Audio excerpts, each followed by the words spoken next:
Hello, Rambler fans, and welcome to another edition of the Superintendent Corner. I'm Gary Banner, joined by our Superintendent, Mr. Scott Aiken.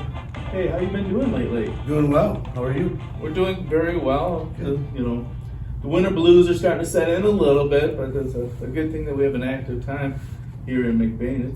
It's busy right now, isn't it? It's very busy. Whenever you have winter sports going on and happening, the weeks go by quickly. I was just thinking the other day that really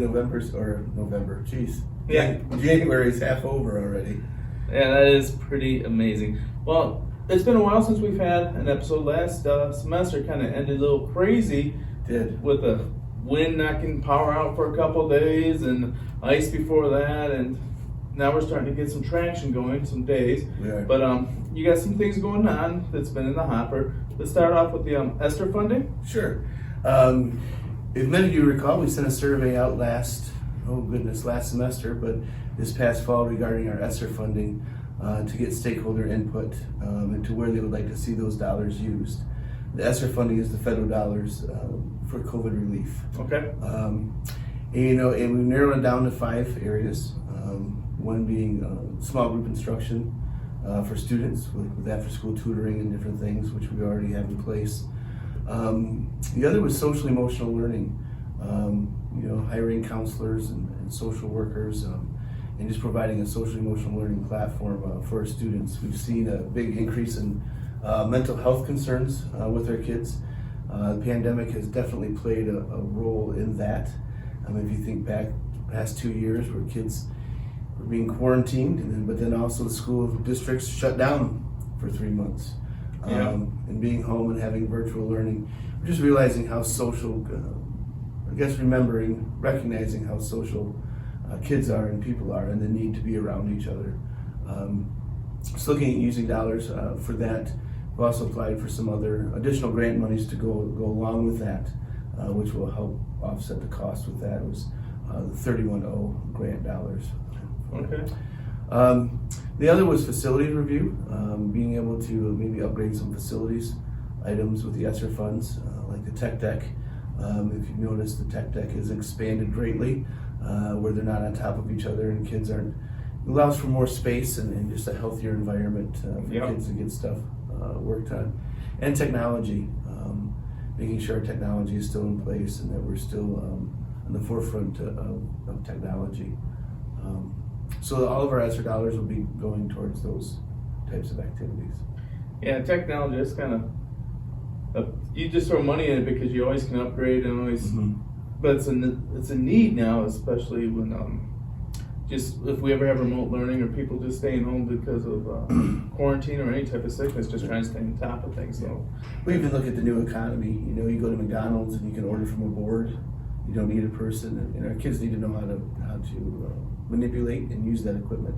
It's become a more efficient way to feel Absolutely. things. So we got done with that. Now we have a millage we're talking about, an operation. Yes, this is a pretty standard millage. It's not a bond request. It's not a sinking fund. This is the 18 mil non-homestead operational millage that's renewed. I think it was renewed 2 years ago here in McBain. Okay. This is the operational millage is what allows schools to get their full funding from the state of Michigan. We'll go back to election. I'm going to recommend to the board in August. It'll be during the primary elections. But we'll be asking voters to renew the non-homestead operational millage. Okay. Well, that seems like that's a good thing for our school, definitely. And it's not going to be any different burden on the people in the community or anything like that. There's no more money being paid out or anything. Right.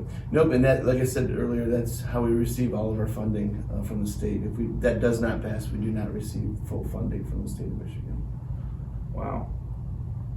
All right. COVID, it's been a hot topic thing, and we're going through this Omicron and stuff like that, but we have some policies set now for COVID and some different things you want to touch on? Yeah, we're able to, as COVID continues to progress.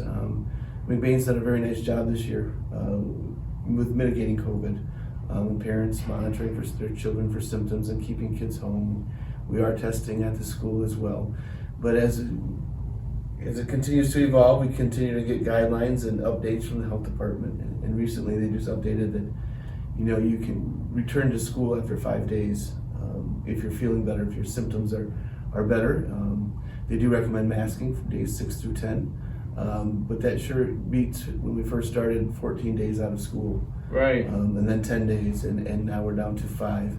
And really trusting our families and community to take it seriously. If they do display symptoms, to keep their kids at home, just like flu season. We have had some illness here in McBain, but it's been interesting because it has been strep throat. It also has been influenza A. It's not all COVID. Your normal winter bugs. Correct. Yep. And we were anticipating a little bit of a surge after the holidays. We do every year. Before COVID, we anticipated that 2 weeks back. Kids were going to get sick because people were getting back together.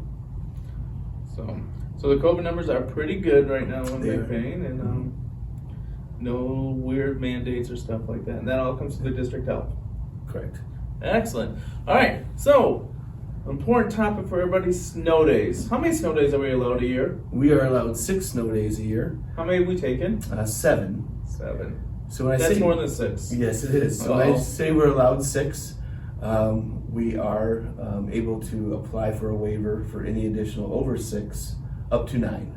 So we're really allowed 9 snow days, but we have to apply for a waiver, and it has to get approved by the Department of Education for that. And we are on day 7.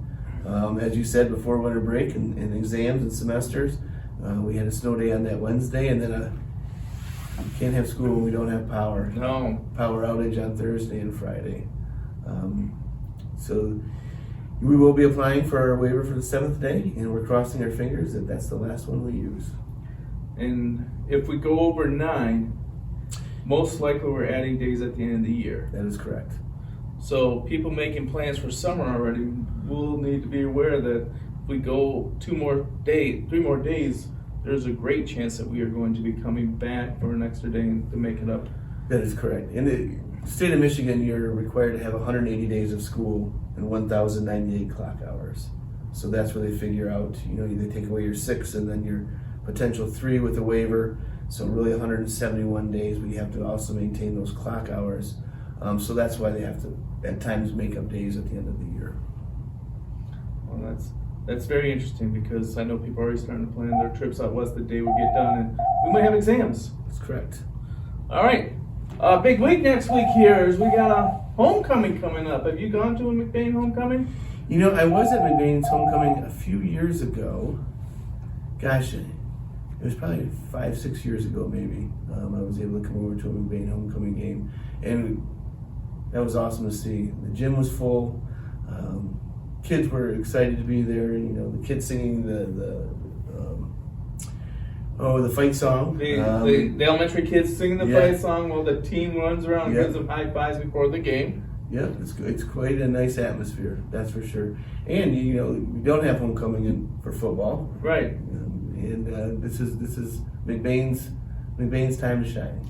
And I always find it interesting, by having homecoming in the winter, it really gets a very raucous crowd because you're trapped and you got a roof. But if you're in a football field, you do have open air and stuff like that, so it really can get intense in there. So, right. It's a lot of energy, a lot of fun. All right, we got some student successes that we need to share. What do we got going on there? I just want to brag on the students of McBain and just their effort in their studies. We talk athletics a lot, but our students are succeeding academically as well. Yeah. If you look at our state test scores, we're far exceeding. I shouldn't say far exceeding. We're exceeding the state average. We want that to continue. Right now, students are working on the NWA assessment, which is taken in the fall, winter, and spring, which allows us to look at their growth and to see maybe areas of weakness, but also areas of strength. And it helps evolve our instruction to make sure that our students are being successful. We continue to look at the potential learning loss from COVID, from the quarantine days, and from the school closures. Right now, we're not seeing a huge gap, maybe a little bit of a one, but just with the students' hard work and the teachers' efforts and their willingness to go the extra mile, it's going to pay off, and we're excited to see the results this spring. Well, that'd be exciting to see. Anything else for the good of the cause? This Friday, January 21st, right, is our 20th anniversary of the state championship from McBain basketball, and I believe a majority of the team will be back for the basketball game this coming Friday. So we'll be honoring the 2002 state championship team this Friday with the home game versus Manton. Boys are playing Manton boys. And that's been a rivalry that's been going on for a while there too. So come on, check it out. Great Friday night activities there. And feel free to contact the school if you have any needs, concerns, or you have some comments. You can leave it with the Facebook page, or you can just comment to the school. This has been Gary Vanna. Scott Aiken. Feel the wheel.